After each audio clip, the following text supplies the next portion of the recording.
Kehidupan yang berkualitas pastilah bermula dari kebiasaan yang berkualitas.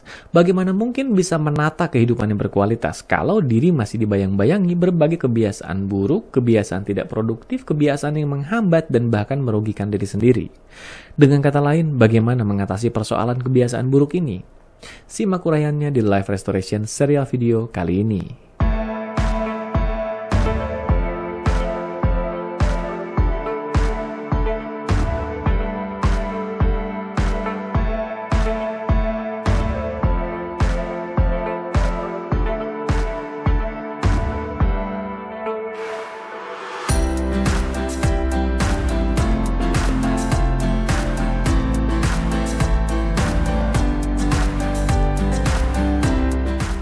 Halo para sahabat sekalian dimanapun Anda berada, kembali berjumpa bersama saya Agus Karnalendra di akhir minggu ini di serial video Life Restoration, atau saya biasa menyebutnya Life Restoration serial video.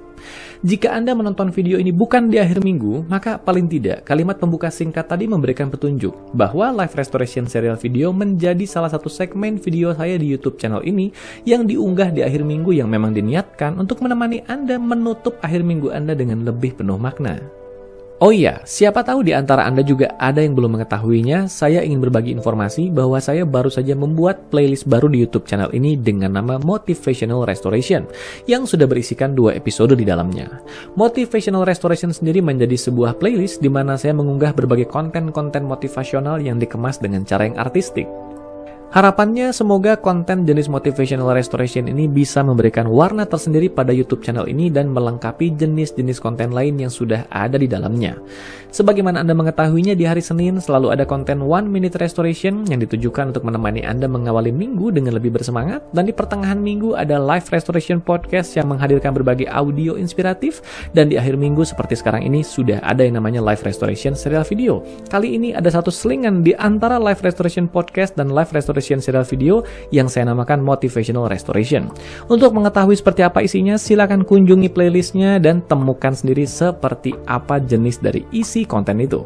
Saya juga ingin mengucapkan terima kasih atas dukungan Anda. YouTube channel ini saat ini sudah mencapai 1000 subscriber. Memang bukan jumlah yang terlalu besar mungkin untuk orang-orang yang sudah berpengalaman di dunia YouTube. Namun bagi saya yang dalam keseharian masih harus aktif membantu para klien, mengisi pelatihan di berbagai tempat, untuk bisa mencapai 1000 subscriber dengan konsistensi berbagi karya di media sosial ini setiap minggunya merupakan sebuah tantangan tersendiri yang ketika bisa mencapai kondisi ini, maka saya dengan sangat-sangat mensyukurinya ingin berbagi apresiasi ini pada Anda sekalian. Jadi, sekali lagi, terima kasih. Saya juga setiap hari Senin berbagi di acara live streaming yang sudah dimulai minggu kemarin di live streaming perdana saya di YouTube channel, dan live streaming ini akan dihadirkan secara bergantian di YouTube channel ini Agus Karnalendra dan di Instagram akun saya yaitu @alguska. Silakan nanti di setiap hari Senin malam jam 9 Anda bisa menantikan kehadiran saya di setiap sosial media itu, atau menantikan informasinya di akun Instagram saya @alguska, sehingga kita bisa saling menyapa dan saling berinteraksi dengan lebih dekat di setiap hari Senin malam. Jadi, subscribe YouTube channel ini Agus Karnalendra kalau Anda belum subscribe, dan aktifkan lonceng notifikasi sehingga nantinya setiap kali ada pembaharuan terbaru di YouTube channel ini Anda bisa menjadi salah satu dari mereka yang pertama kali mendapatkan informasinya. Sekarang mari kita lanjutkan bahasan kita di episode kali ini. Bantuan untuk mengatasi kebiasaan buruk menjadi salah satu tema yang kerap kali mewarnai aktivitas saya sebagai seorang hipnoterapis dan life coach, di mana para klien saya datang dan meminta bantuan saya untuk membantu mereka mengatasi persoalan kebiasaan buruk yang menghambat kualitas hidupnya. Persoalan kebiasaan buruk ini banyak jenisnya, mulai dari kecanduan, seperti misalkan kecanduan alkohol, kecanduan judi, atau kecanduan game online, atau mungkin penundaan, atau mungkin kebiasaan buruk lain seperti menggigit kuku, atau berbagai jenis aktivitas lain yang pada intinya menyabotase kualitas hidup seseorang. Mereka tahu bahwa ada berbagai hal produktif yang seharusnya mereka bisa lakukan dengan lebih baik, yang akan mengantarkan mereka menuju kualitas hidup yang lebih ideal seandainya saja berbagai kebiasaan itu tidak mereka lakukan. Tapi sulit sekali menghentikan berbagai kebiasaan buruk itu.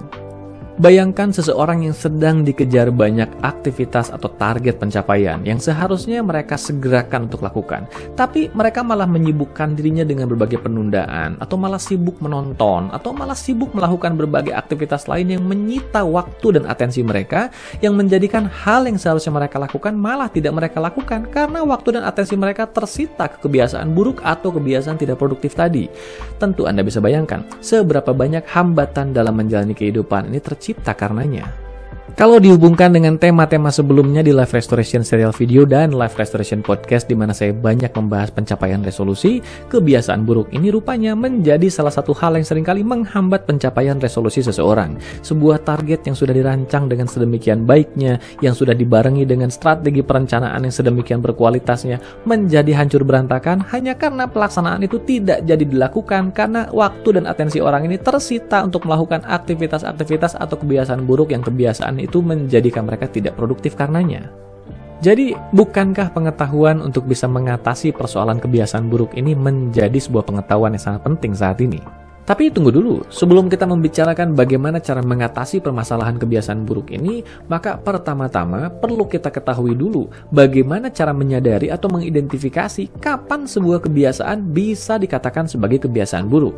Hal ini karena perilaku dan kebiasaan menjadi sesuatu yang sangat berkorelasi erat dengan tradisi dan kultur di mana seseorang bertumbuh.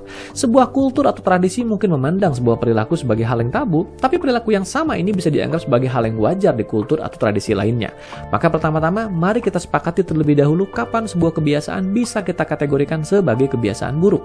Salah satu acuan dalam dunia pikiran dan perilaku yang seringkali digunakan untuk menganalisa dan mengidentifikasi sebuah perilaku bisa dikatakan sebagai perilaku negatif atau kebiasaan buruk adalah acuan yang disebut dengan nama 4D, yang terbagi atas deviant, distressful, dysfunctional, dan dangerous. Sebuah perilaku atau kebiasaan dikatakan sebagai kebiasaan buruk ketika ia memenuhi kaidah-kaidah yang ada di 4D ini. Deviant menjadi sebuah faktor pertimbangan, di mana sebuah perilaku atau kebiasaan bisa kita katakan sebagai perilaku atau kebiasaan negatif ketika ia berlawanan dengan kebiasaan yang pada umumnya dianut oleh masyarakat sekitar. Namun demikian, hal ini bisa saja bersifat subjektif karena lain kultur, lain tradisi bisa lain cara mereka memandang perilaku. Maka kita masuk ke poin yang kedua, yaitu distressful. Sebuah perilaku atau kebiasaan bisa dikatakan sebagai perilaku atau kebiasaan buruk ketika ia membuat seseorang tertekan dan merasakan ketidaknyamanan dalam menjalankan aktivitas sehari-harinya.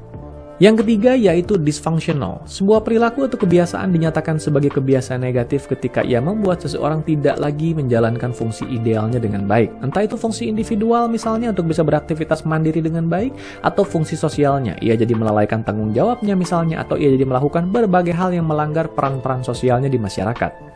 Entah itu sebagai seorang ayah, sebagai seorang istri, sebagai seorang orang tua, atau sebagai seorang pekerja, seorang pemimpin, dan berbagai peran-peran lainnya. Intinya, karena ada perilaku atau kebiasaan buruk ini, jadi ada peran-peran tertentu yang menurun kinerja atau produktivitasnya karena kebiasaan buruk ini menyita waktu dan atensi mereka dengan sedemikian signifikannya. Bahkan mungkin saja mempengaruhi kondisi psikis mereka menjadi distressful tadi atau menjadi tidak stabil. Yang keempat yaitu dangerous. Sebuah perilaku atau kebiasaan dikatakan negatif jelas ketika ia menyebabkan seseorang berpotensi terkena bahaya atau membawa bahaya pada orang-orang di sekitarnya. Jenis bahaya yang dimaksudkan di sini bisa merupakan bahaya yang bersifat fisik, yaitu jenis bahaya yang bisa mengancam, melukai, atau merusak kesehatan seseorang atau lingkungannya. Bisa juga merupakan jenis bahaya yang bersifat psikis, yang menyebabkan seseorang atau lingkungannya mengalami kondisi distressful tadi. Nah, paling tidak sudah kita kelompokkan terlebih dahulu apa saja indikator yang bisa menjadi petunjuk sebuah perilaku atau kebiasaan bisa dikategorikan sebagai perilaku atau kebiasaan negatif atau tidak. Jadi, tidak perlu lagi bertanya, Coach, kalau kebiasaan A, B, C, D ini termasuk kebiasaan negatif atau tidak? Tidak perlu lagi menanyakan hal seperti itu, cukup lihat saja. Apakah kebiasaan ini bersinggungan dengan salah satu atau lebih dari faktor yang ada di 4D tadi?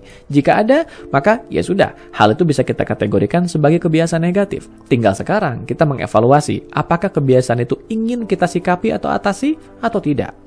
Kenapa juga kita harus mengevaluasi atau bertanya pada diri sendiri, kira-kira kebiasaan itu perlu kita atasi atau sikapi atau tidak? Karena sederhana sekali, sebetulnya satu kunci untuk bisa mengatasi kebiasaan buruk semua bermula dari niat atau kesiapan. Tanpa adanya niat atau kesiapan yang kuat, maka upaya apapun akan berakhir sia-sia. Hal ini juga yang menjadikan ketika seseorang datang dibawa oleh orang lain ke saya untuk diatasi kebiasaan buruknya, saya tidak pernah bisa membantu mereka, baik dengan hipnoterapi atau coaching atau apapun itu, karena mereka sendiri belum tentu menghendaki dirinya berubah. Orang lainlah yang merasa gelisah atau tidak nyaman dengan perilaku atau kebiasaan mereka, tapi mereka sendiri yang melakukan kebiasaan itu merasa biasa saja. Dalam hal ini, maka jelas saya tidak bisa membantu mereka. Hal ini juga menjadi sebuah petunjuk tersendiri bahwa sebetulnya yang bisa membantu kita mengatasi kebiasaan negatif adalah diri kita sendiri. Dan semua itu bermula dari satu hal, yaitu niat atau ketetapan yang kuat dari dalam diri kita sendiri. Kita membuat sebuah keputusan yang tegas dan jelas bahwa kita ingin menghilangkan kebiasaan negatif ini karena kita tahu dampaknya negatif bagi kualitas hidup kita. Fase memutuskan ini seringkali saya katakan sebagai fase perenungan. Artinya sebelum menghentikan sebuah kebiasaan, coba jangan dulu masuk ke langkah-langkah teknis menghentikan kebiasaan itu. Tapi sempatkan dulu diri untuk merenung, untuk betul-betul mengevaluasi, membulatkan tekad dan niat bahwa saya memang sudah betul-betul harus melepaskan dan menghentikan kebiasaan buruk ini sekarang. Niat dan tekad yang betul-betul bulat inilah yang nantinya akan menjadi sebuah modal penting untuk kita menjalani keseluruhan langkah-langkah sisanya untuk bisa mengatasi kebiasaan buruk yang menghambat kualitas hidup kita ini. Sudah menetapkan dengan jelas, maka waktunya kita masuk ke langkah kedua. Langkah kedua yaitu memahami hal-hal yang membentuk kebiasaan buruk ini. Ingat, sebuah perilaku kemudian menjadi kebiasaan bukan tanpa sebab. Pastinya ada sebab-sebab tertentu yang melatari bagaimana perilaku itu tercipta atau terbentuk di masa lalu sampai kemudian terbawa menjadi sebuah kebiasaan sampai ke masa kini. Yes, langkah kedua untuk bisa mengatasi kebiasaan buruk ini yaitu dengan memastikan kita menetralkan program yang membentuk kebiasaan buruk ini tepat di sumbernya di pikiran bawah sadar. Untuk bisa menetralkan program ini tepat di pikiran bawah sadar, maka kita harus memahami terlebih dahulu bagaimana program ini terbentuk. Untuk bisa mendapatkan sebuah kejelasan kapan dan bagaimana program ini terbentuk, kita bisa melakukan berbagai cara.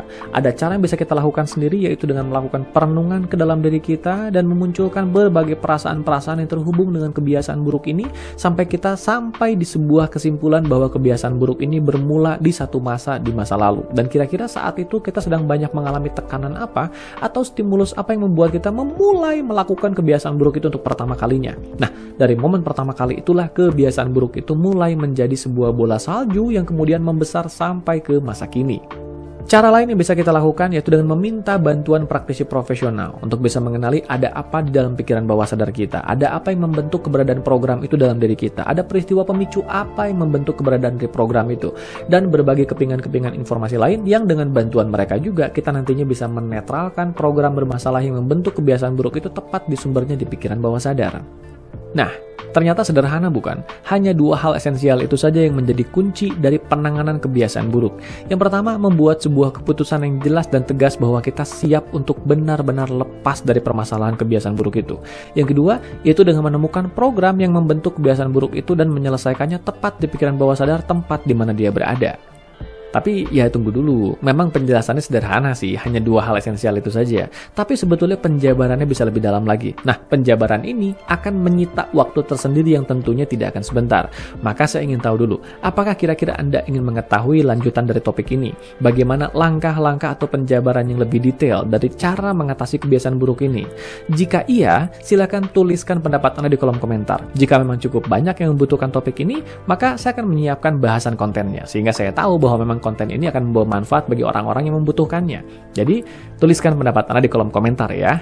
Kurang lebih sampai sini dulu penjelasan dari isi live restoration serial video di episode kali ini. Saya belum masuk ke penjabaran yang lebih dalam karena saya ingin tahu dulu kira-kira apakah tema ini akan dibutuhkan atau tidak. Kalau memang tema ini dibutuhkan, tentu saya pun akan dengan senang hati menyiapkan penjabarannya. Entah itu di live restoration serial video seperti sekarang, atau mungkin di live restoration podcast, di mana di dalam podcast saya lebih bisa membahas berbagai hal secara lebih mendalam, karena memang saya memfokuskan atensinya pada narasi dan isi yang ada di dalam podcast itu. Nanti kita lihat dan silahkan tuliskan dulu permintaan atau pendapat Anda di kolom komentar. Nah, kita akan jumpa lagi di minggu depan di berbagai konten yang ada di YouTube channel ini.